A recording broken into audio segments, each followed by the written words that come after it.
going, okay, it's there. Right. Yeah, but it's like, because what? You're getting like 20-degree weather too, and that sucks. And yeah, and it would be like you're not used to it. 17, 18 at night, That's and disgusting. 62 in the middle of the day. Yeah, no, that's no good. It's like, it's kind of like what my mom's going through. It's like, it hits 60 and she's freezing. Here 60. I'm dying for 60 here. Oh my God, no, like, no. What is it now? It's 27 now. Well, it's 40. It's a veritable heat wave. No, it is 44, and my nipples are hard, and my dreams ache. So, yeah. And I'm inside. But it's like, it's crazy because I swear, it's like you cannot knock the fucking chill out of the air. Yeah. It's humid and drafty in here, and it's like crazy. Yeah. I mean, it's just like, and I mean, for me, it's like, and any little movement heats me up in the opposite direction. So if I do a little cleaning, now all of a sudden it's like, oh my God, it's too hot. But then it's like, I open up the window and now it's way too cold. Yeah, it's not for me. Not for me at all. It's not for anybody. Good morning. Hey, did the groundhog see its fucking shadow and shit? I have no idea. It probably okay. So like good morning, person. Everyone. It is Groundhog's Day, February 2nd, 2026. What did Punxsutawney Phil see? We don't fucking know. Fuck y'all, and somebody let us know what the fucking groundhog said or some shit. I hope they didn't drop him and kill him this year. That's all. Right, I know, really. Anyway, you ready for this, Daphne? Absolutely not, but hit it.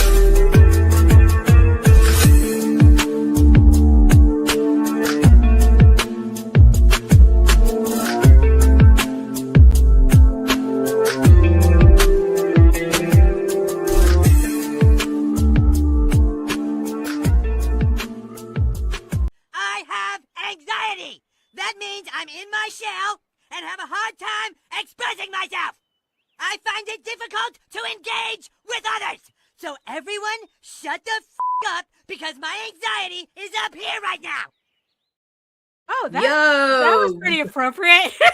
It is. It works. That works. Dude, I have to flip my avatars so I face you. Because this is weird. Because I feel like I'm looking away from you. Oh, no. Man. You're side-eyeing the audience. That's what it is. Yeah. I'm like, what the fuck is wrong with you people? You're keeping an eye on Why everybody. are you here? Oh, hello. Good morning, Rob. Who else? Good morning. Oh, hello. Good morning, Joseph. Good morning. Good morning, Lou. Nobody else. I hope we're all, I hope we're all like cozy wherever we are. Because as the Swedish say, you are not cold. You are just underdressed. Dude, I can't put on any more clothes. Like, I'm not even kidding. Like, you want to hear this sad Southern tale? I got on 2 pairs of socks, a pair of thick fucking capybara slippers, some pajama pants with jeans over them. Oh my God. A camisole and a fucking t-shirt and some old lady grandma's shawl my mom decided to give me for Christmas because she has no idea what the fuck I'm into or like. Well, so, hey, at least it works now, right? It's very a bandana and a beanie. Right, yeah. And I'm still cold. Yeah, and the heater's on. Yeah. I mean, yeah. Put on a sweater. More sweaters. Be like this inside the house. Notice I didn't say underwear. Well, hey, after all that, does it matter? Oh my goodness. So hello everyone. Oh yes, and by the way, yes, I see you, our beautiful eyeball people watching us from regions beyond. If you are joining us on YouTube or catching us on a link somewhere that we don't know about, welcome and join the sexy people in the chat. And while you're here, make sure fuck was that? What the fuck was that? I started me making some crazy noises this morning. That's really right. It's like really. He sounded like he was hacking. Yeah, which wouldn't surprise me. Which wouldn't surprise me, because Lorraine had said that when she was living in Florida, right, she had Einstein on a balcony, and the neighbors below her was like the old guy especially would just spend the morning just hacking up and spitting over the balcony. Oh shit, that sounds like what he just did. He sounded like he was doing that clearing. Yeah, exactly. Oh my goodness. So yes, if you are joining us now, that's a parrot, by the way. If you're joining us now, make sure you like, share, subscribe, and hit that notification bell so you get notified whenever any of our shows go live. Oh my goodness. And now the actual intro. Hello, everyone. My name is Daphne Lage. I am a cartoonist, illustrator, and comic book artist from New York. I have been self-publishing comics since 1992, and you know what that means. See, this business is filled to the brim with unrealistic motherfuckers. Oh my God, perfection. Oh, and I'm the artist for the furry fantasy adventure Tall Tales and the creator of Ego Raven, Heir of the First Unicorn, a medieval fantasy drama you can read online at egoworks.com, EGOWORKS.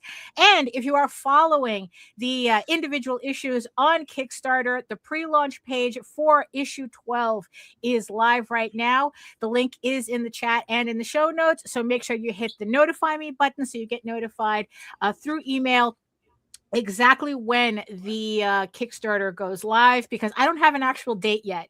Although I have finished inking and everything else. I just need to do the flats for it, but I still don't feel confident enough to give an exact date yet. But it will be soon. So hit that link so you get notified. Also, you can check out all my videos on how I make my comics here on YouTube at my channel at Daphne Lage, Lage Art. Or if you are following us on the Indie Comics Network, which this also simulcasts through, again, make sure you hit that subscribe button. And my co-host, the always inveritable Nita Lanning. Yo, I'm just Nita now. Just Nita. Right, you're like Cher. It's fucking awesome. Just Nita. You don't have to worry about the network anymore. Oh, and it was funny because you had told me that it's like, oh yeah, wait until you start getting all those copyright notices. You're getting them, huh? Every episode, every time. And yeah, so now what I do is I just like hit the option that says, remove music or remove, without removing. Don't do that. Don't do that, because here's the problem. Sometimes they're copyrighting your voice. I'm dead ass serious. Really? Cut out huge chunks and segments of the fucking show. Look, because the thing tells me what it is. The best thing to do is if it's not removing it automatically, like I would just let it go. Oh, okay. Unless it's an actual strike, right? I don't fuck with them anymore. Or I right. quit fucking with them. Yeah, because it's like every show. Because you know what keeps. I can't tell you how many times during your intro you were muted out. Oh, that's and interesting. I'm like, nah. Yeah, oh, right, crazy. Because it keeps what is it? Because it keeps dinging our intro. Right. And what's funny was that it turns out that song is part of the YouTube library. So I don't know why they're digging both versions of it too. Yeah. The faster paced and the slower shield. Right. Which makes it convenient for us. So and I paid for that motherfucker. And I sent them my fucking I paid for it off of a different site one time. Really? 1,700 character fucking approval code or whatever, that I'm able to use that for even monetization. And they still, even after sending that to them 500 times, we're still sending me it every fucking time we right. Yeah, it's like I don't even care anymore. Right. Yeah, I mean, in the end, yeah. I mean, okay, so maybe at least now I know not to do that because this was for Jose's thing. This was for Jose's show, and what keeps dinging us is people's Kickstarter videos. Oh yeah, that'll happen too. Yeah, it's like there was this one that I really had to cut out a segment because some They decided to use Pearl Jam on their video. Are you serious? And it's like, bro, really? Bro, dude, you know, what? so it's like, yeah, so I got the whole thing. It's like, Unless like Eddie Vedder is your brother and he did that for you, you don't fucking touch them dudes. Because we got that kind of like that stricter copyright, like, it's not a strike, but but it's like, oh, I got to cut that out. It's gonna be if you don't take care of it in 30 days. Exactly. So, yeah. So, okay. So I'll just do that then. It's like that unless it's an actual like danger Will Robinson, not to worry. Don't because you'll drive yourself fucking crazy. I was doing it 20, like I would get up and like my literal day job takes me about 3 hours a day. If I sit down and I hit all my clients and everything, I'm done. I was spending 12 to 14 hour fucking days sometimes trying to balance YouTube and I'm like, you know what? This is for and it pays nothing. So fuck it. Well, that's true. Yeah. Yeah. Because it's like, yeah, we're kind of monetized, but we're not, but we still can get stickers and the donate. So I think as long as like everything else kind of works, I'm not going to really worry about AdSense. But it was just, speaking of AdSense, right? So a couple weeks ago, I had gotten a letter saying that I guess like whatever AdSense money I had in my own account, they were going to release it to the state because it was unclaimed. So they were giving me the opportunity to claim it.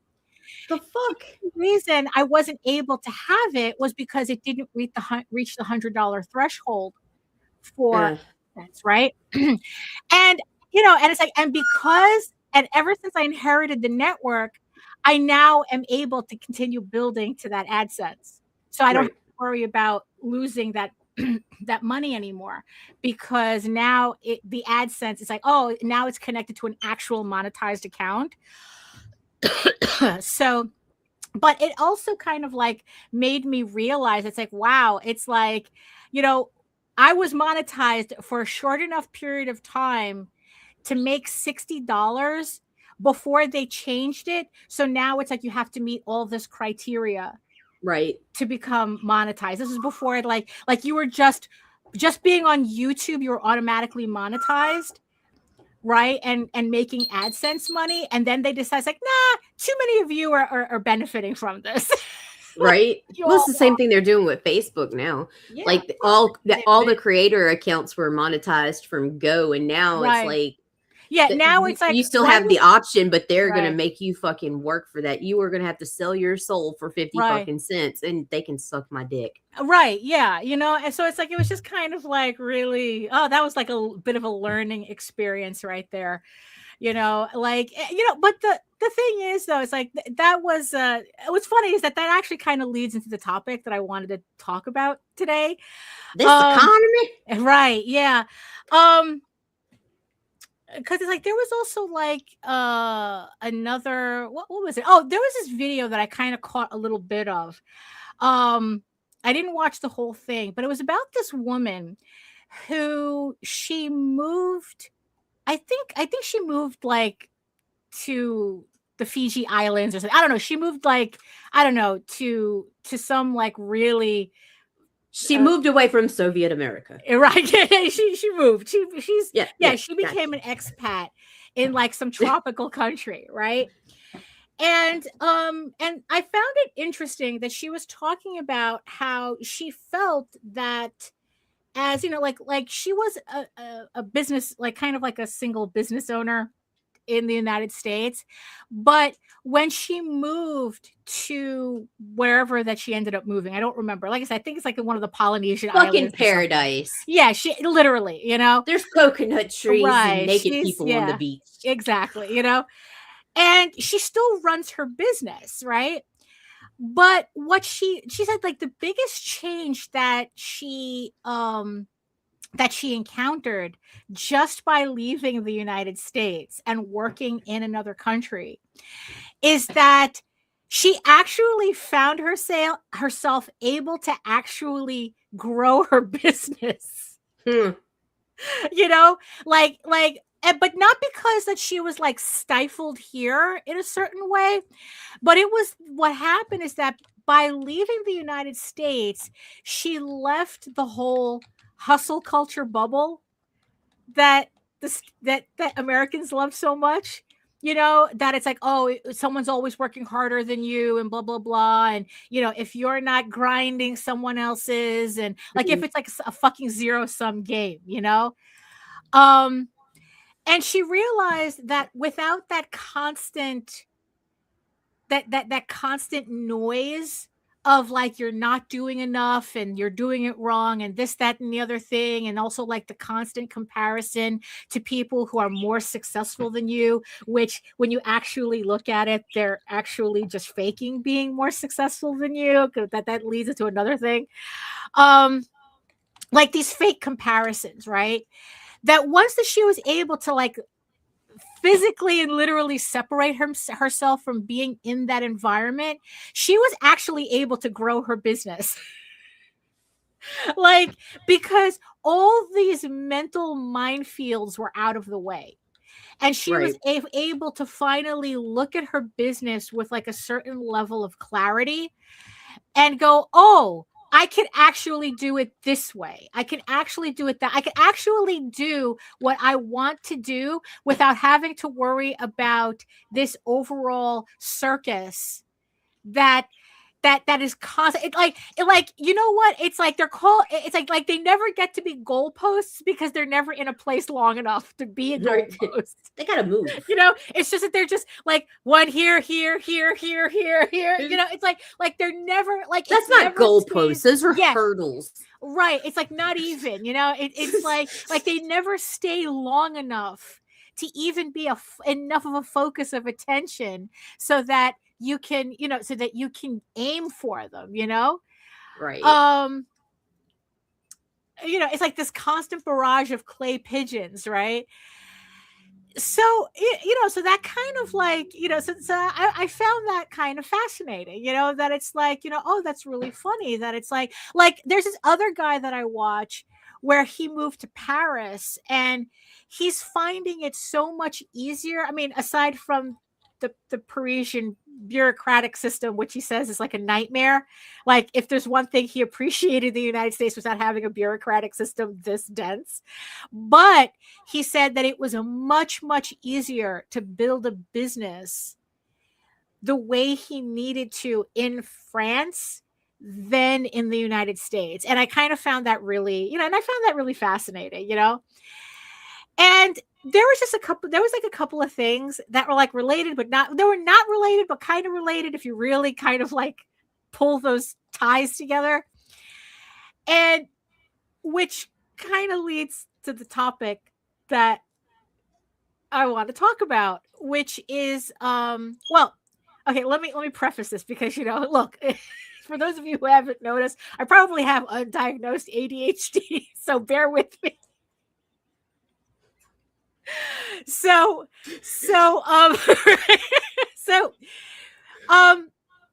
remember when the Keanu Reeves book first came onto Kickstarter? Yeah. I think this was back in like October 2020, right? Yeah, it was way back when. Once upon a time, right? And the significance of that was that it was, I think, like the first real big name campaign to come into the comic section.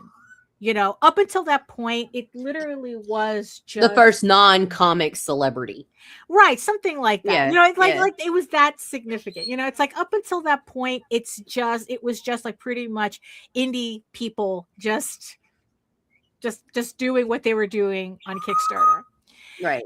And then Keanu Reeves comes in with his comic. I forgot what company backed. I don't remember if it was IDW or Boom or whatever the fuck. Iran, Iraq. What's the difference? It's kind of like Who that cares? type of thing, right?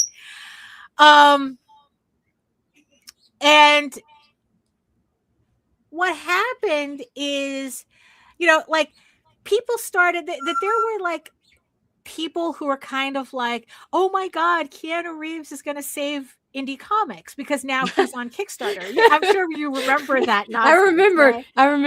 Right. And then somebody else was. And you know, and at the same time, around the same time when everyone was going how Keanu Reeves is going to, save indie comics by, he's bringing in all this audience to Kickstarter and blah, blah, blah. And we're going to benefit from it. And it's like, and people were pretending that they were seeing shit that wasn't there, like, I benefited. It's like, no, you didn't, it's like, you were just like people were so hyped up at what they thought what the significance of this was, that they were imagining shit. Right.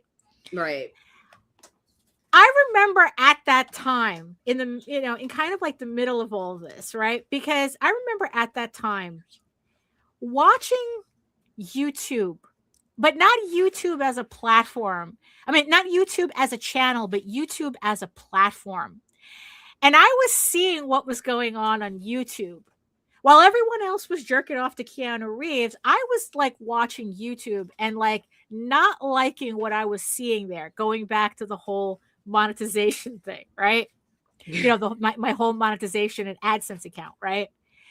So around the same time, YouTube, I think, because I'm kind of wondering if that was also the same time that I lost my monetization, because they were doing like all these changes and decided like, if you weren't at this threshold, you're not part of the monetization program. You don't get any AdSense and that. So at $60, that's where my account stopped. I think it was around the same time. And then it's like there was a lot of chatter in YouTube space how a lot of small creators were finding that the algorithm was no longer working in their favor. Stop me if this sounds familiar. Actually don't, because it's part of the story. So that they're saying that, that they saw a huge change, a huge shift in how YouTube promoted its content. And I think this was also around the same time where they were like switching over to an interest-based model instead of a subscription-based model. This is also when subscribes stopped meaning anything anymore. Right. And what was happening, it was that this was after an influx of huge companies deciding that they were going to rerun stuff on YouTube. Like you're talking about, like Universal Studios and NBC and CNBC and all these, CNN and all these big companies are like, you know what? It's like, it's at a point where people are watching YouTube more than they're watching television. So this is where we have to start putting our programming on YouTube. And then once that happened, YouTube started to change their algorithm to benefit these mega corporations on YouTube. Right. And then it's like all the smaller creators were all of a sudden like, what the fuck? It's like, it's like all of a sudden it's like people, and mind you, we're talking about people who like, they built their livelihoods on making content for YouTube and now they were cut off. It's like now all of a sudden they didn't have the same reach that they had, because it's like, now it's like, all the attention was being siphoned to the large companies that were paying for advertising and this, that, and the other thing and that whole thing, right? And then they changed the monetization system, cutting off a lot of people. So it's like, well, you don't meet this threshold, so poof, there you go, you're scraped off the table. Right. Well, I'm watching this, right?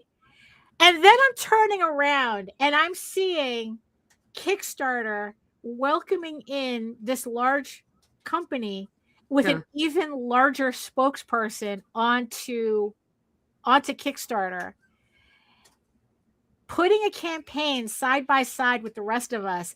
And I'm going, oh no. It's like, this is not good. This is not good. And I also remember being on shows and when everyone else again sucking Keanu Reeves' dick, and I'm like, nah, Daphne's like, red flag. It's like, no, you guys don't understand. It's like, because this is what's happening on YouTube. This is the start of what I saw on what I'm just witnessing on YouTube. Right. This is not good.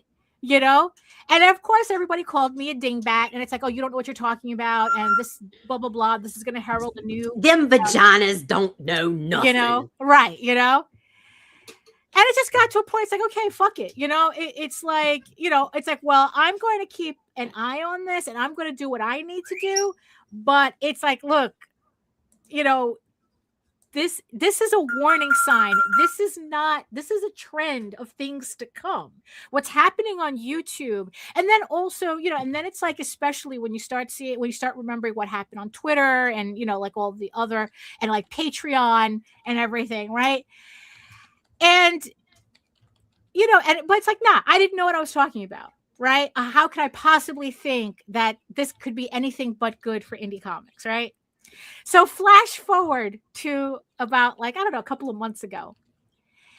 And this comic book guy who struggles on Kickstarter with the rest of us, he posted an entire article about how Kickstarter has abandoned small comic book creators in favor of these larger companies moving, into Kickstarter. And now, like, the algorithm, all it does, instead of like promoting smaller campaigns, now all they do is just promote large campaigns. Melissa says, wouldn't the audience for that big company book not be the same audience for our books anyway? So I would think it wouldn't impact us as much, but I could be wrong too. Well, that was also part of the conversation where I was like going, what makes you think that the people who come in for Keanu Reeves is like going, oh, look at this cute little indie book that I got recommended. No, but at the here's bottom where of it affects you. Here's where it affects you. Okay, Keanu is going to bring his audience, right? That's not going to benefit you at all. Right. But what might benefit him is your audience. Yeah. That's the fucking dilemma. That's where the problems come in. Right, because it's like, and that's exactly what happened. Right. So this guy posted the Substack about how Kickstarter is now catering all their, all their resources to these, to maintaining these large companies. And now smaller creators are getting smaller and smaller and smaller percentage of the pie. It's like we have all these creators who are making bank during COVID, and now it's like they're just like they either plateaued or plateaued at a much lower level than they were back then, or they're still seeing significant cuts to their backer counts. It's like they're not making the same amount of money. In fact, they're having to work harder and harder to kind of stay in the same place. And I'm reading this article and and it's like, yeah, I told you so. It's like, yeah, this is the same shit that we're seeing on all these other platforms. And after that article, now it's like a lot more people are saying that, yes, something's going on at Kickstarter. They're spending, they're encouraging more larger companies to come in and this, that, and the other thing. And, and I'm here going, gee, if only somebody had told us so. Yeah, if only somebody was talking about that, right? So they're acting all surprised when it's like, look, I knew about it just by watching what happened on YouTube. I knew that this would eventually happen. So when it finally happened, I wasn't surprised. I was vindicated. Not that it matters in this grand scheme of things,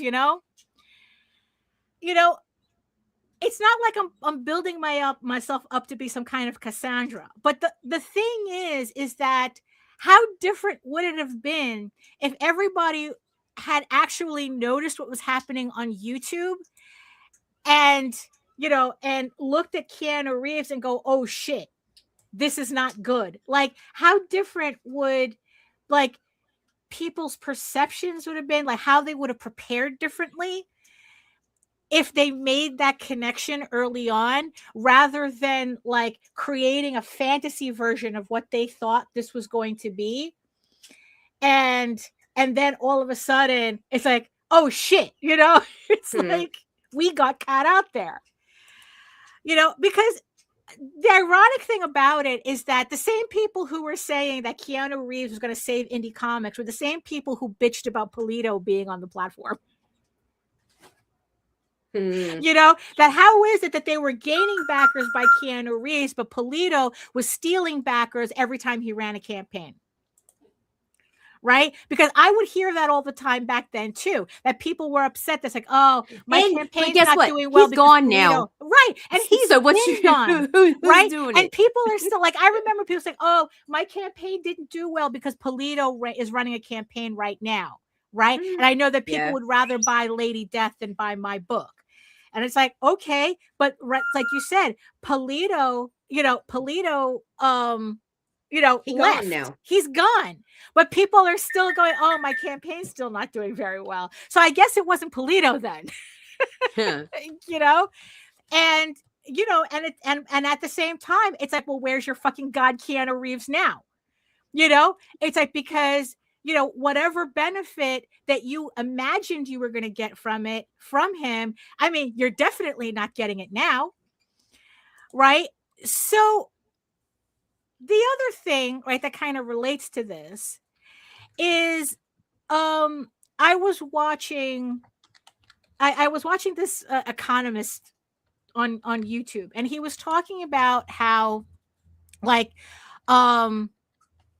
that they're saying that we're in a K-shaped economy.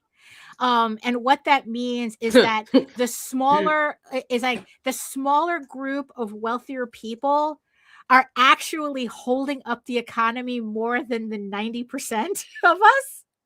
That like 80, like it's kind of like now we're at a point where like 60% or 70% of the economy of consumption is the result of 10% of the population, of the wealthiest 10% of the population. And what that's done is that a lot of companies are moving their focus to catering to that 10% because they're the ones spending the money, which means, so it's like, they're like going, oh, we can ignore the 90% of the population. We could just cater. Like when Walmart is trying to put out luxury brands, something's fucking wrong,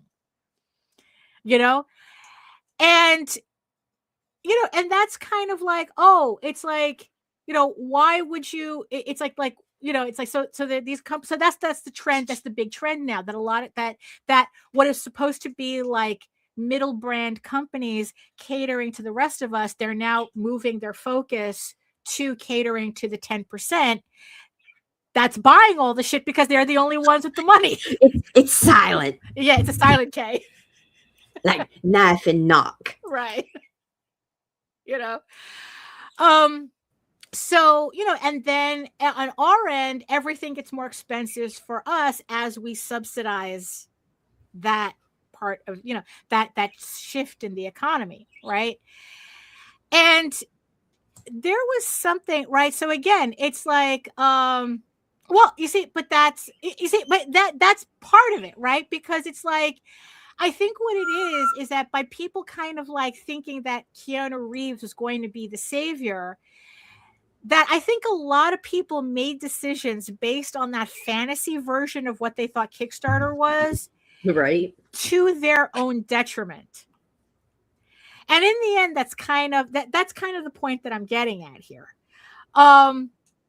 Is that especially when on one hand we depend on these platforms for our livelihoods, or at least to produce what we produce, but at the same time we always have to wonder what would happen if they turned on us, because that's what always happens.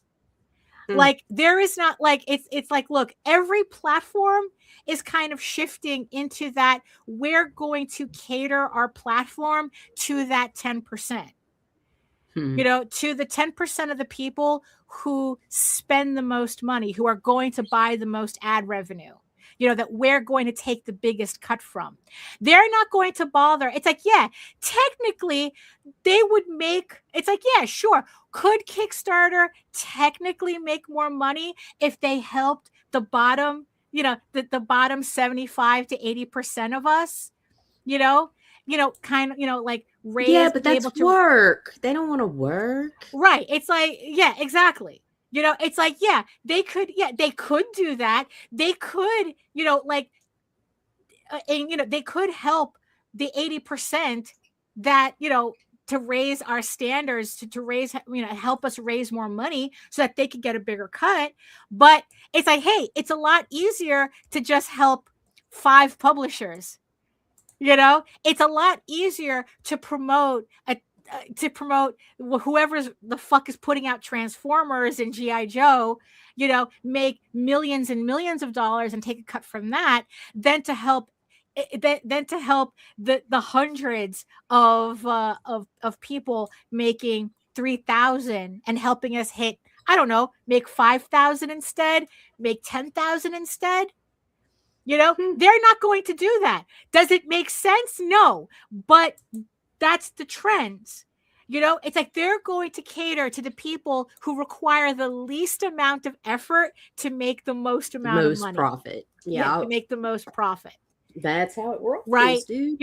And the thing, and it's like, and when I was talking about the K-shaped economy and what was going on and applying that to Kickstarter, again, it's like, oh, you don't know what you're talking about. That doesn't make sense. And I go, it's the fucking economy. It doesn't have to make sense. It doesn't make sense because this is what the economy is doing. This is what these companies are doing. Right? So now the thing is, though, is that I'm not saying any of this to say that, oh, you not succeeding on Kickstarter is your fault. Or you succeeded or not succeeding on Kickstarter is not your fault. It's like what I'm saying is that we cannot, I think that as you can't depend on the platform. Well, right. But also as a creative community, we have this habit of only sticking to the information that directly relates to what we do. Right. Like if it's not about comic books, oh, it doesn't relate to us. Right. And what I'm saying is that a K-shaped economy has everything to do with what's happening on Kickstarter. What's happening to the economy overall has everything to do with what's going on Kickstarter, from the fact that people have less money to spend, but they will spend it on the things they want. And the trick is to be the thing they want. So it's like, it's kind of like, okay, if, it's kind of like, this is what's happening to the overall economy. This is how platforms are running. This is why Kickstarter is acting weird. This is why it's been weird, because something's going on, but it's because of what's happening over here. But because it's not comics, people are not looking over here. And then when they look over here, they're like, oh, that's peculiar. Why is Kickstarter doing that? Yeah, there it is, right there. Right there. It's right there. It's right there. So it's like, so that's the thing. So what happens is that because people are like, oh, that's peculiar, it's not peculiar, it's like, oh, all of a sudden. No, it's not all of a sudden. It's like, so like I said, so my point is that, how many decisions were made on the fantasy version, on the myopic version of what they thought Keanu Reeves symbolized on Kickstarter, rather than what they actually had to do. You know what I mean? Am I making sense here? Yeah. Oh, Keanu, you're my only hope. Right. Yeah. And it's like, no, he was supposed to be a warning, because it's like, look, it's like what Rob said. It's like, he's where he's at on Kickstarter because he used all that time to build an actual audience for his stuff. People, like, even in a shitty economy, there are people who go, I want the next Nightwolf. I'm getting the next Nightwolf regardless. Right. And I think that a lot of people kind of like missed that part because they thought that, oh, having these big companies, they're going to bring just bring people in and they're going to find my stuff and it's going to be, I don't have to do anything. When that is not the case. In fact, what those companies coming in actually actually showed you that you had to work even harder, because now you have to go around them to get the audience that probably would have casually have bought your stuff. But now that they're being inundated with all like, oh, Transformers and G.I. Joe and all like the all these legacy, all these legacy IPs and legacy creators, right? Who are you?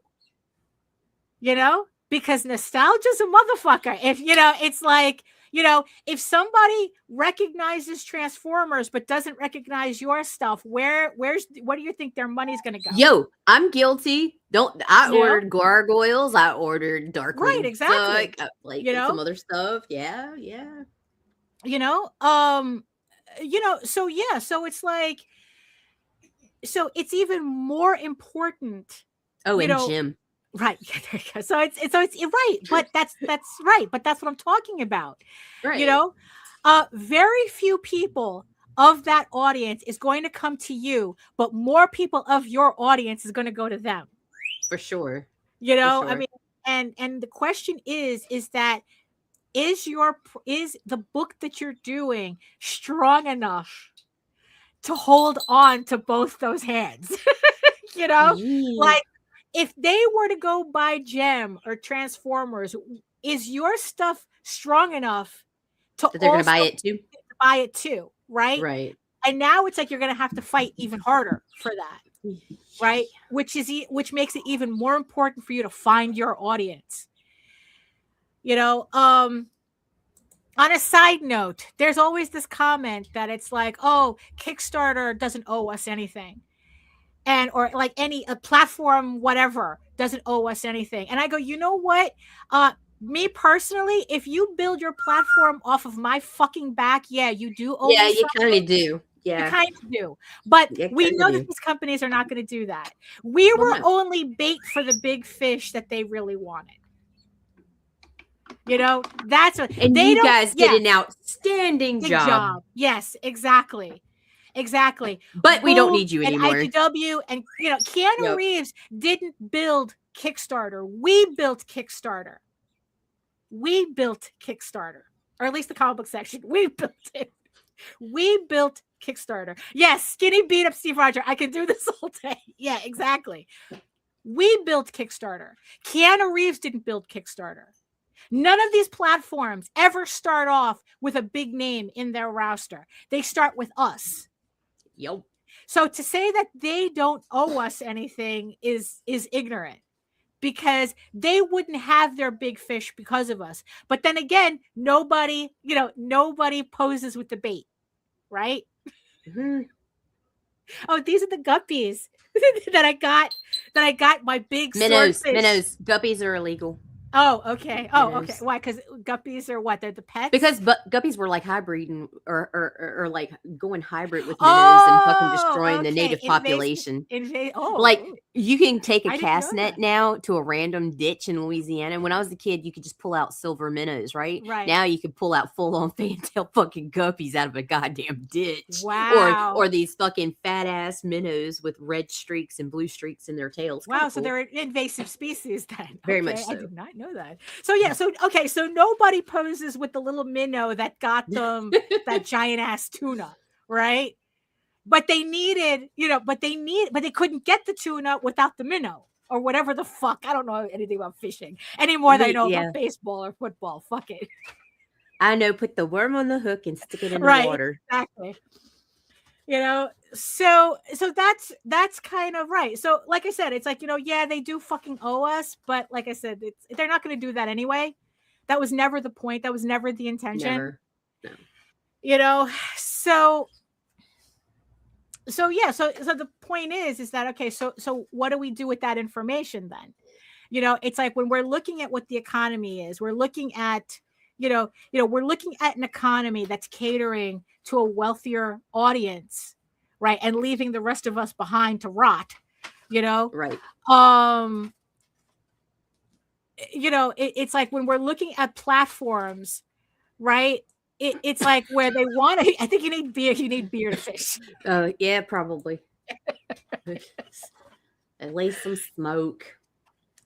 that's why, it's like, and the thing is, it's like, and that's why in the end, I became very, very sour on the whole social media thing, and it's like, and I've pretty much, and it's like, and I pretty much stayed off of it. It's like, I have my little moments where I'm scrolling Instagram or whatnot, or looking at porn art on Blue Sky, which is all I have it for.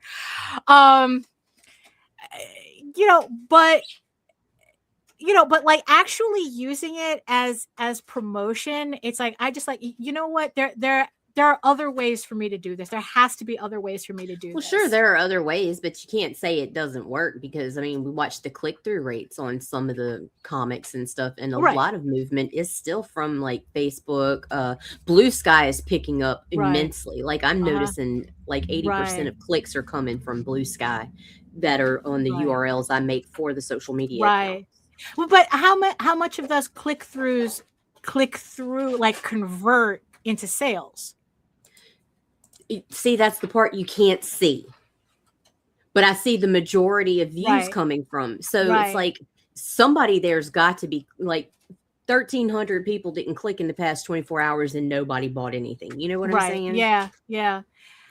And and the thing, and like I said, it's like, and it also had helped reduce a lot of the noise in my head. Oh, you're not doing enough. You're not doing this. You're not doing that. Of course you're failing and blah, blah, blah. And this, and it's like, you know what? I don't need to hear that shit. Right. It's like, you know what? It's like, how about everybody just worry about their own fucking thing? And it's like, you know what?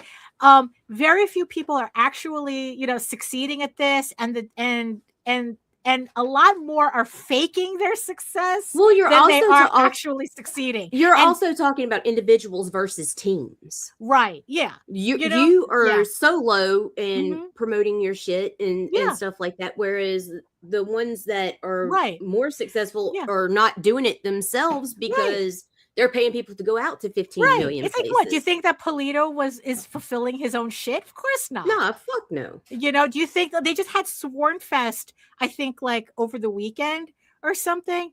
Or like the weekend before? And it's like, what do you think Polito runs that shit himself? Absolutely not. No, he has an entire team of people. He has a bankroll, and that's the thing, right? It's like we're talking. It's the whole thing about, it's like the overall thing is that people want to see, they want to see mainstream results from individual effort, right? And it's like, and it doesn't work like that, but and the thing is, it's like, as an individual, it's like there's only so much you can do.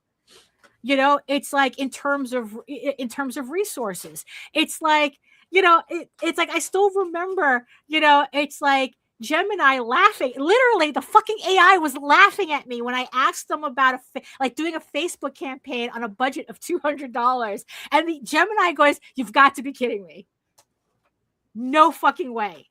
It's like, well, and then it goes, "Oh, I can give you a plan, but it's the margins are incredibly tight, and it has to work perfectly." And it's like, literally, the shit is telling me that, no, you don't have enough money to advertise. And then it tells me, and then take a Wookiee, absolutely. and you know what? Look, we can't afford, not everyone can afford Wookiees. We're lucky we can get a Jar Jar. And it's like, sad.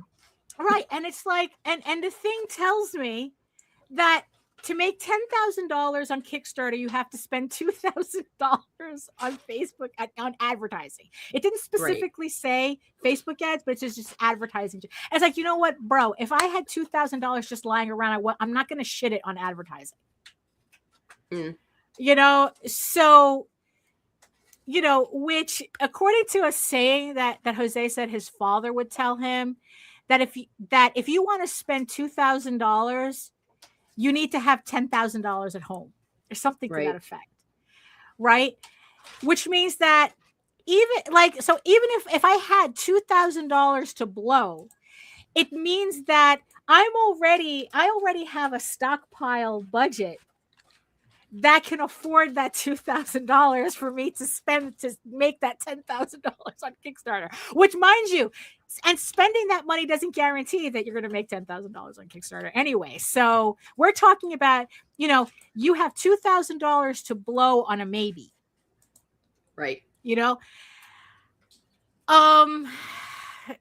you know, so I was just like, kind of like, I don't know. So just this entire, so I think it kind of links that other conversation that we had about our fantasy selves for the new year. How it's like that we kind of like, we've created a schedule based on a fantasy version of ourselves, not what we can actually do. And I think this is kind of like the comic creation version of that, where it's like we're creating comics based on a fantasy version of how we think the industry runs. On how things work rather than what's actually happening. So it's like, yeah, if Kickstarter, like, because really, if Kickstarter were to disappear tomorrow, would you be prepared to deal with that? You know, I mean, and we don't, I mean, it's like, it could be possible that Kickstarter is more like will have the longevity of a YouTube rather than X, Twitter. Well, sure. You know, more likely than not. You know, but it's like, what other decisions are we making, you know, for that possibility? Because it has happened. You know, it's like, you know, we're not on MySpace, are we? We're not on LiveJournal. I miss MySpace. You know, so, you know, so in terms of the internet, you know, you can't really just say, oh, this will be here forever. Right. You know, we can hope, but even when it's here forever in terms of the internet, i.e. like a platform like YouTube, right? We've seen the changes, the algorithmic changes, the whole like policy changes and everything that happened on YouTube. Same thing that happened to Patreon. It was, you know, the second they decided to fuck with policy, all of a sudden everybody is like struggling. They say that someone like Sakimi-chan, who was one of the first adapters of Patreon, making 6 figures a month, like someone like them couldn't happen on Patreon anymore. No, they won't allow it because they've changed it so much so that it couldn't happen. You know how we kind of talk about Image couldn't happen anymore? Right. You know, the original Image with Todd McFarlane and everything, that could not happen anymore. Right. The age of the superstar creator is long gone. You know, and it's the very companies that created them, that created the superstars, that made sure that it didn't, that doesn't happen again. It couldn't happen again. Right. You know, like I think it's even safe to say that even something like Teenage Mutant Ninja Turtles couldn't happen anymore, because it required such a specific time in the industry for it to happen that doesn't exist. We don't even have the amount of stores anymore for something like Teenage Mutant Ninja Turtles to explode on its own. You know? So, you know, so it's like, so knowing that, even inside our own comic book bubble, right? It's like knowing that, it's like, what decisions are we making? Because in the end, we only have control over what we do. We can talk all day about, well, yeah, the economy's K-shaped, and this is what Twitter did. This is what, Patreon did. This is what Kickstarter did. It's like, you know, in the end, it's like, I could say, it's like, you guys fucking owe me, but they're not going to do anything. I have no control over their responses. None of us do. Because in the end, they don't give a shit about the 80% of us bitching in their surveys. You know, they only care about what Brandon Sanderson is bringing to the table. They only care about, I don't know, because what's funny is that in traditional publishing, the small, the self-published authors are complaining about the same thing that's happening on their end. that it's like, they're crying about how, Kickstarter is not for people like Brandon Sanderson, and there's this author, Carl Dungeon Crawler Carl. Yeah, those are like he's the big one that they're all complaining about now. It's like, why is he on Kickstarter? He's already an international bestseller. So fucking what? He has just as much right to be there. That's how I feel about it. Like, it sucks for the little guy, but it's right. But that's that's the same thing that we're complaining about. That it's like, why does IDW need to be? It's like it's only through sheer luck that Marvel and DC hasn't come on to Kickstarter yet. Mostly because I think that they don't want to bother on their own. Instead, it's the licensors that come on Kickstarter. So we deal with the licensors of these of these IPs, not the actual company itself. So it's kind of funny how even the small press authors are complaining about the same thing. And I'm sitting back going, it's like, oh, welcome to the party.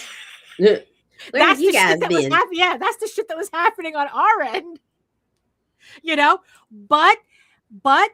But then conversely, you had these two authors know nothing about comics. And I do have to admit, I am very salty about this. These two authors, one of them, they were actually at Monsterotica. Both of them are USA Today bestsellers, whatever the fuck, right?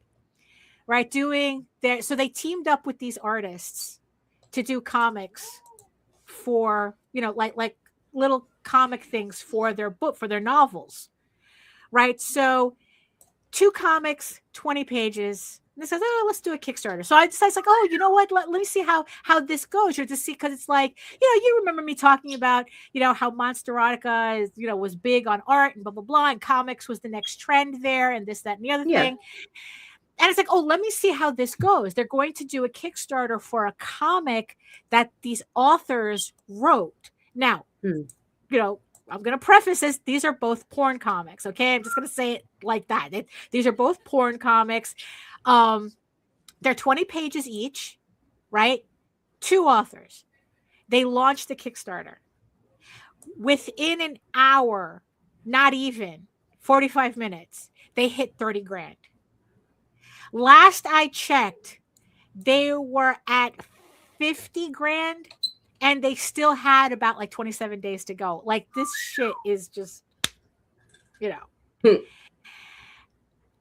The campaign, Nita, I think I sent you I sent you the link to it. And I was like, the campaign is for 2 20-page comics for $75. Oh, damn. For $200, you can get the 2 20-page comics and a couple of prints and some stickers for $200. Holy shit. No, I haven't seen that. The shit is like, it's already, I think, like 400 backers or something. Holy and crap. Yeah, they're at like $55,000 or something, and they still have till the end of the month. Oh my God. And I sat there salty as fuck. I want to fucking see this shit. Because I was going to buy it because, like, oh, let me support them because, and then it's like, I'm not paying $75 for 2 fucking 20-page comics. Oh, you did send me a link. I'm in the wrong chat. And these are people, and I was telling Jose about this, and Jose was looking at it, and it's like, and he was like, it's like these bitches be scamming. And I go, and I'm like going, yeah, they are. These women don't know anything about comics as an industry, about comics as a whole. They just saw, oh, we can use Kickstarter, and we're going to do comics, right? And they put their shit on Kickstarter. They put their shit in the comics section. And within 45 minutes, Jesus, they are selling. I mean, and they set a $15,000 goal to start, which is absolutely crazy. They did everything. I mean, they got it. They did everything that we tell people not to do. The books are not finished, right? They started off with a very high goal, right? It's a very expensive campaign, right? They've never done campaigns before. As far as the other advice, it's like, well, no one's heard of you, right? Silly me. Here I was thinking that they had to follow the rules that we follow being in indie comics. When they're not in indie comics, they could give a rat's ass about indie comics. They could give a shit about the history of what we do and, you know, the legacy of, you know, of just comics in general and indie comics and alternative comics and all that stuff. All they saw was that these two authors wanted to do porn comics based on their novels, right? Just do these 20-page comics and then put them on Kickstarter. They don't even know what variant covers are. You know what they're offering? They're offering variant dust covers for the comics. So you have the comics that have the pornographic cover, and then you can pay extra for dust jackets for the comics. Who puts dust jackets on comics? Nobody puts dust jackets on comics. That's for books. But here they are completely ignoring entirely what we do. They're living in and they're working in a completely different circle that has nothing to do with looking at what we're doing. Oh, what do comic people do? Fuck them. Who cares what comic people do? We're going to do it ourselves. We're going to do it our way. And they weren't wrong. They weren't wrong. You know, and it's like, yeah, and I'm still kind of salty about it. You know, but at the same time, it's like, what does this show, right? What does this campaign show me, right? God, you had me cracking up while I'm trying to stop the toilet from overflowing. Oh no! Like I had to run. Dust covers for comics. Oh my God. Dust covers for comics. Oh, this is beautiful. You know, I mean, it is like everything that if one of us had done, we'd be like, are you stupid? Like, they special. You know? Super special. But like I said, it's like, so I'm looking at this campaign. What did I learn? What did I learn from this campaign? Not a goddamn thing. No, actually, I learned a couple of things. The rules do not apply. You know, that when your audience is big enough, the rules don't apply. Right. But you have to have that audience first. That really, it's like, it's the same thing with what Rob said, right? That it's like the reason why that he's able to kind of, you know, get through everything that's going on is because he has an audience big enough that's going to push him through that. You know, and and it's like, you know, and also it's like, look, also it helps too that, you know, these are two, you know, but the thing is, in the end, it doesn't matter how they made that audience. It's the fact that they have that audience. And in the end, it's like, if you think about it, 400 people is not a lot of people. You know, if I had 400 people buying my shit, I wouldn't be here bitching every week. You know, I mean, really, it's like, it's one of those things where it doesn't take much, but to get that number, to get 400 people to support your campaign at the same time, it's like, that's the biggest hurdle as small press that we have to get over. You know, it's like, if we could just get that many people to pledge to our shit at the same time, then it doesn't matter what happens on these platforms. It doesn't matter who Kickstarter decides to promote instead of, you know, you. It's like everything else doesn't matter. You know, but the irony of it is that, kind of like, without these platforms, how do we build that audience then? You know, I mean, that's kind of, you know, that's kind of the dilemma, you know, and I think that in the end, it's like listening to people kind of like, oh, that's peculiar, that's unusual, how could we have predicted this, and blah, blah, blah, is that if I guess what I'm getting at is that it's very important for us to not have a myopic view of what we're doing, that we really do. Like, you know what? The outside world, how things that we think don't affect us actually affect us, you know? You know, and kind of like if they're right, it's like if their audience will buy it. Right, exactly. Right? I mean, it's like, you know, kind of thinking about, because it's like, because that was like really bugging me. It's like, why is this bugging me? Right?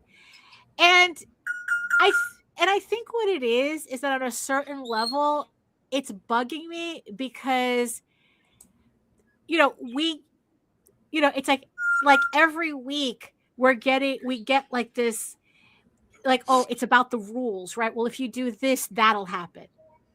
If you need to do that, then you have to do this. You know, like there just seems to be like there's all these rules that keep like falling on top of us, that keep like, you know, like, again, it's that noise, you know, it's like, you know, it's like, well, if you do this, you have to do that. You can't do that. It's like, oh, if you're going to do this, why would you want to do that? You know, this, that, and the other thing. Right. And in the end, it's like, I think it is. I think what kind of irritates me is like, you know, well, here's this campaign that's showing me that they could succeed in comics without having to follow any of our rules at all. The only rule they had to follow was, do we have an audience big enough to support this? And they only seem to have like 3 different pieces of art for you to look at. Don't even know if they're not even interiors. They don't even one is very questionable. It's like, is this AI? Like, you know, no, because I follow the artist. I follow the artist on Instagram, so I know that this is not AI. So they don't have anything. So they didn't follow any of the rules that we keep telling ourselves that we have to do, and it's all because they have the audience who will buy whatever it is that these 2 authors put out, the whole parasocial accessory, right? They're not buying these comics because they're comic fans. They're buying these comics because they're an accessory to the authors that they like. You know, so I'm saying, and it's like, look, not for nothing, it made me rethink. It made me think back to Medieval Unicorn Viking Slut. Right. That was the campaign.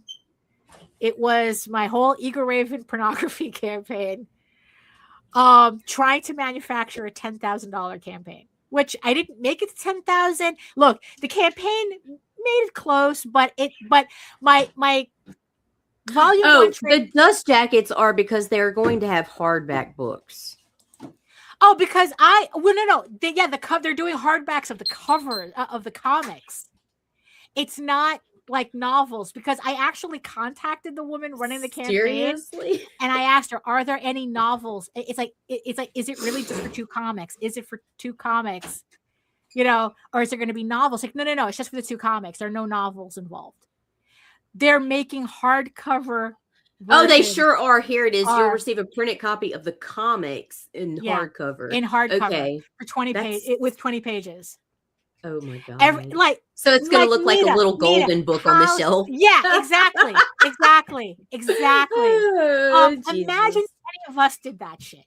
I'd be like, "What are you doing?" We would be laughed out of here for sure. You know? Oh my gosh! But they don't have to follow the rules, because all they needed was an audience that'll put up with it. That an audience that'll support it. That an audience goes, this is perfect. 436 people have given them $52,500. Yeah. So, jeez. You know? Fuck. So yeah. So like I said, it made me think back to Viking Slut and the lessons that I learned from that. Right? Because the lessons that I learned from that were not the lessons I thought I was going to learn from it. It's like, was I salty that I didn't in the end manufacture a $10,000 campaign? No. But the biggest lesson that I learned from that campaign, that bitches love porn. Yeah. That was the first time I got a sense of the whole monster smut connection. Oh, yeah. Like I got it was the first time because I was cross posting with an author. So it was, so I was like kind of like getting a hint of that at the time. And I honestly, I didn't understand what I was looking at the time. I really didn't. And the fact that I had gotten there were like so many female names on the backer list when I was fulfilling, so many. And it really, it's like, I don't know if I would have done anything different had I have like realized what I was looking at, because like in the end, it's like. I would not have Viking slut in the URL. Well, yeah, I would have done that differently. That's what I would have done different. That was the only, honestly, if there was anything, I would have done that differently. I would have had the word slut in the URL. But I wouldn't be surprised if that made all the difference. But so yeah, so it's like could I have been taking advantage of this odd type of audience a lot sooner? Yeah, but it would have distracted me from the main storyline that I felt was the most important to tell. Right. So, so in the end, that was a decision I had to make. Like, could I have completely switched gears and catered to this audience, to this type of audience and maybe grown my audience that way? Sure, I could have. But the other thing that I learned from the campaign was that it was the most backers that I had, but those backers didn't return for the regular issues. They just wanted the smut. They just wanted smut. They just wanted unicorn werewolf smut. That's all they wanted. So in the end, I had to make a decision based on that. And now, looking back, and it's like, well, I had my chance. I could have been maybe not making the same amount of money, but, I could have like encouraged more of that storytelling, but I decided something else was more important. So do I grow my audience a lot slower because of that? Yeah. Am I completely salty about it? No, because this is the story I want to tell. It's like it's like medieval unicorn Viking slut doesn't mean anything without the main storyline. Yeah, right. I mean, well, it doesn't mean anything to me. And it would mean so much more to them if they realized that they needed this whole backstory. Right, exactly. So am I taking the long way around? To build, to get to a point where I'm building an audience. Maybe, but it's a prettier route. Yeah, I think so too. I think it's the scenic route. It is. Yeah. Would it have been easier if maybe it's like I concentrated more on, monster fucking? That? Yeah. It's like, sure, I could have done that too. But you know what? Let's do it right. If you're going to do something, do it right. That's.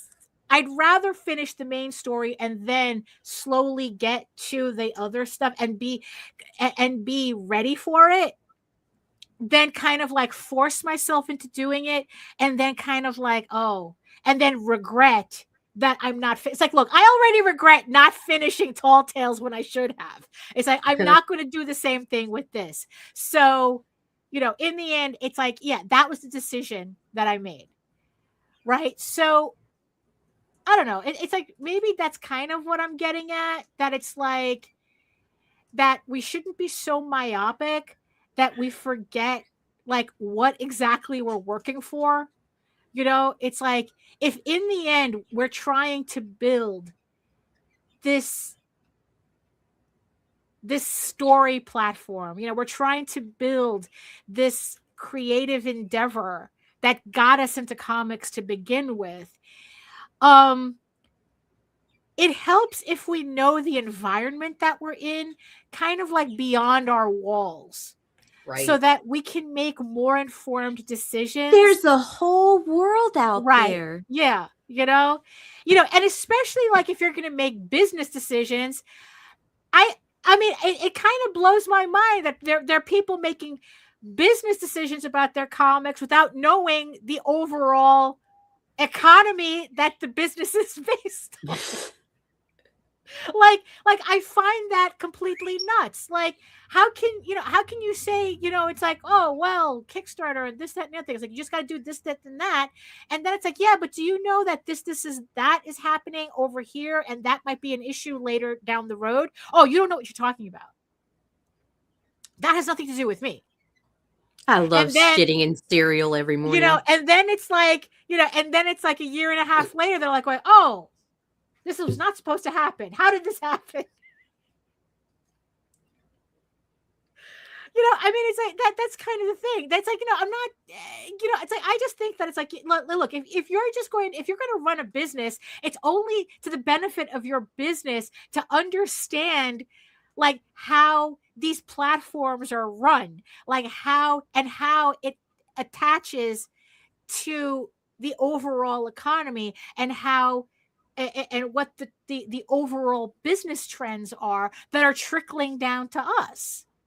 To say that a K-shaped economy doesn't affect you, it's like, what do you mean it doesn't affect you? Of course it's affecting you. That's what this is.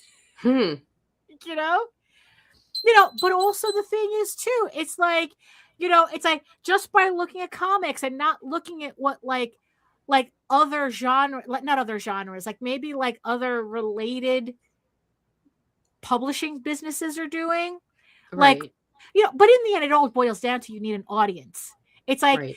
Like no matter what, your main decisions have to be based on how am I going to, it's like, how do I grow this audience that'll support me through whatever nonsense the economy is. No one is being murdered in my background. If y'all are hearing the screams, okay, like the kids have it's either the kids or it's Einstein. Well, they have a new VR headset. Oh, okay. And like that shit is wicked cool. Right. So it feels so real. And they're playing Five Nights at Freddy's, so they're getting a lot of jump scares. That's the worst. That's probably the worst game. The best of the worst game to play with a VR headset.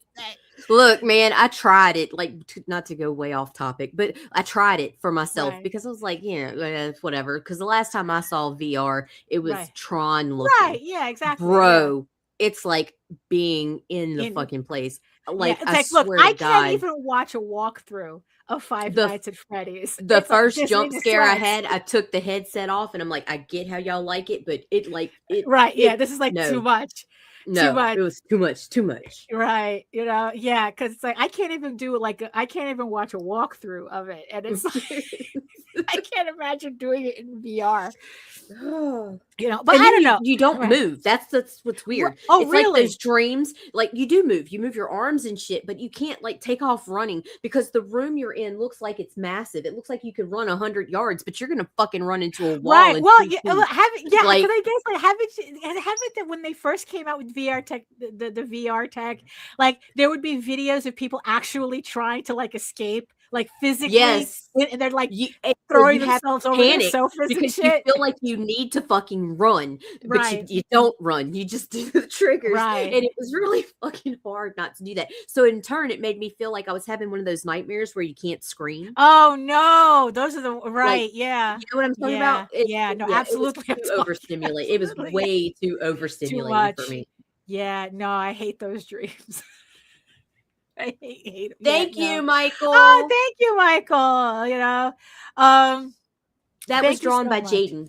Oh, yes. No, I really like that. I have a couple other variants she's working on. One's a stoner, the other's me fighting with the cat. And, Oh, those are fun. Yeah, because it's like, I think it's like in the end, it's incredibly appropriate.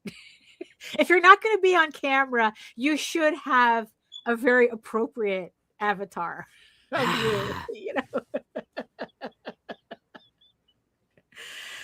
I don't know. It's like, did I make any sense with that whole thing? You totally made sense. It's just what it is. It's like, because honestly, it's like, I just, I'm just the type of person that I don't like watching people bump into walls, like running into walls. It's not like I said, it's not like, it's like, oh, I'm a Cassandra or something, but it's just like, I just like, bro, there's this brick wall. You're right. Brick wall. It's like, I don't want you to hurt yourself, and it's like, yeah, it's because it's like, because to me, it's like, if all of us, it's like, I want all of us to succeed at this. I want all of us, to live our creative, you know, whatever we're trying to, do here. Dream, Yeah, whatever. it's like, I want us, to be happy at this, to succeed at this. Live your passion. Right. It's like because it's like, it's like, what are you gonna do? It's like you're gonna go work on Wall Street, work at Chipotle. What are you gonna do? It's like, well, maybe you're doing that anyway, but this is a good release. Doing comics on the side, it activates your brain. It's like the create gives you creative muscles, and in the end, it's like I just want to cheer everybody on. But I it's like release with creative juices. Oh, there you go. Well then. Sorry. I'm really sorry. I don't know. It was impulsive. It took a while. It's like, look, this is the longest you probably went. I've tried to be semi-professional. It does not work for me. No. Well, okay. But everyone knows what I mean, right? It's like, it's like, right. I just, it's like, look, I just want people to be informed so that they make good decisions. It doesn't mean that I'm making good decisions too, but I try. I try. Do as I say, not as I do. Well, that's always our disclaimer for the show. It's like, look, in the end, it's like I can only talk about what works, what I feel works for me, but like everybody else has to follow their own path, Right. Some things work for me, may not work for you. And there's some things that work for you that don't work for me. It's like, look, Rob's telling me about how he spent. Damn, I thought we were about to break into facts of life there. Right. It's like, he's, Rob is telling me how, he's, it's like, oh, he's seeing some success with Facebook ads. And I'm like going, that's great, bro. They suck for me. I don't know what to tell you. All I do, I spend that much money on Facebook ads and I just get trolls and weird comments. And it's like, and that's it. I don't get people buying shit. So I don't know. Right. I don't know what to tell you. I can only do in the end what works for me and not do the things that don't work for me, Right. But it's like, it's like, I don't know. It's just build your audience. That's really what it boils down. It's like, you know what? If there's a secret to anything, it's build your audience. Yeah. Get your audience so that no matter what happens in comics, if Kickstarter were to disappear tomorrow, you have 400 people. You can have 400 people buying your shit off of your website, which, by the way, I spent the weekend fixing. So, I forgot. Yes. So you can, this is for my mailing list. So if you head on over, which you can sign up for anyway, but I had spent the weekend fixing up my website, not my website, my store and Jose's store. So Jose has his own store now. Nice. So if you wanted to just, not worry about Kickstarter, you can buy the books directly. You can buy books directly from me. I put the House of Bob, all the House of Bob sketchbooks, all the sketchbooks are up now on my store. All the Eagle Raven issues so far are on the store. A lot of the Tall Tales books are back in stock. I finally did a restock of Tall Tales. So that people can pick up the trade paperbacks now, which just reminds me that I have to put them on the next Eagle Raven campaign as well. Now that I have them in stock, so that's kind of like if you can get 400 people to go buy from your own store, that's the trend that I'm seeing happening in traditional publishing too. A lot of authors are leaving Amazon and they're telling their audience, if you want to get my books, you have to come to my website. So, Godspeed to everybody who can get their audience to actually do that. So, but because in the end, it's like, that's what boils down to. The more that we can cut off our dependence on these ever-changing platforms, I think like the more stable we can become, because we control the audience directly. Right. But hey, that's a tale as old as time, right?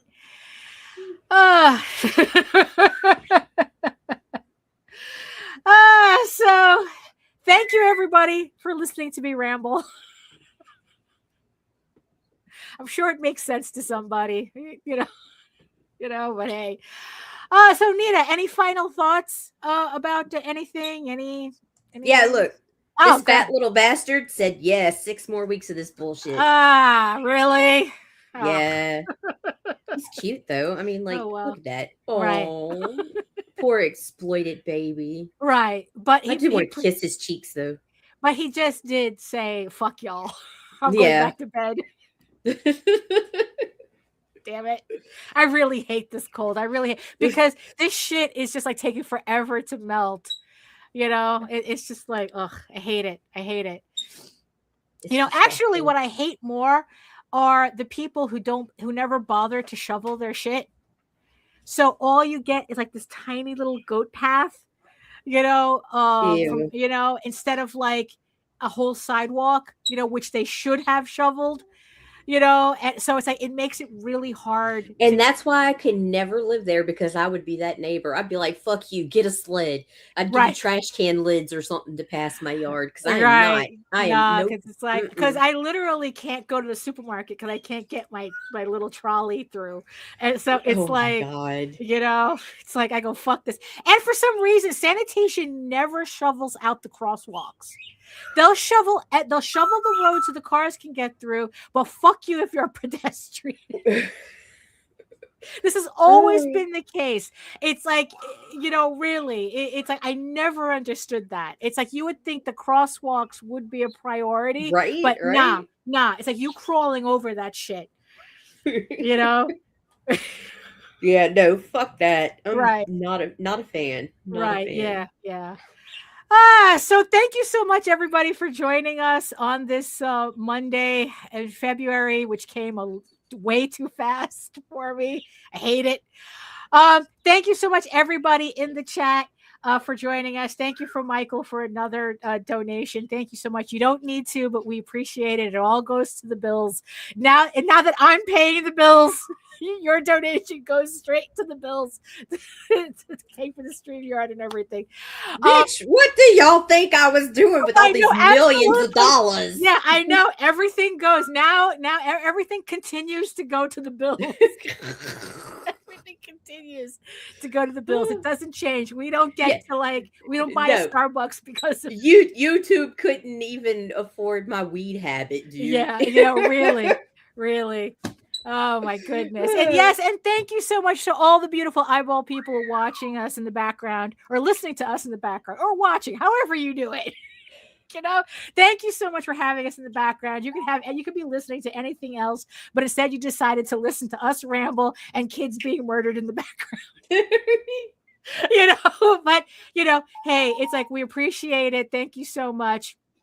And again, if you can, make sure to share, leave a comment, and subscribe, so you never miss out. Yeah, do your thing, because the algorithm gods, as much as we talk shit about them, the algorithm gods still need to be kept happy. So you know how it goes. So if you want to learn more about me and my artwork and everything else, you're going to head on over to my main portfolio site at egoworks.com, EGOWORKS, where you can read Ego Raven, Heir of the First Unicorn, for free. But if you prefer your fantasy to be more of a furry Lord of the Rings adventure, you can follow the link over to talltalesonline.com. That's TAILS. And you can read the archive there, over 1,000 pages of anthropomorphic fantasy. Yeah, it's furry shit. You're going to love it. It's great. It's better than doom scrolling. There you go. So, and remember also, you don't forget while you're on the website to sign up for my newsletter where you can keep up to date with all. There we go. There's the QR code. You can keep up to date with all of my new art, sketchbooks, comics, and Kickstarters, as well as get a free PDF comics bundle just for joining, just for signing up. You get to try out Eagle Raven for free, Tall Tales for free, and the Oswald Chronicles for free, just for joining. All for free. All for free. Free sex, free drugs, free everything. Well, that's when you sign up. That's when you finally get your OnlyFans.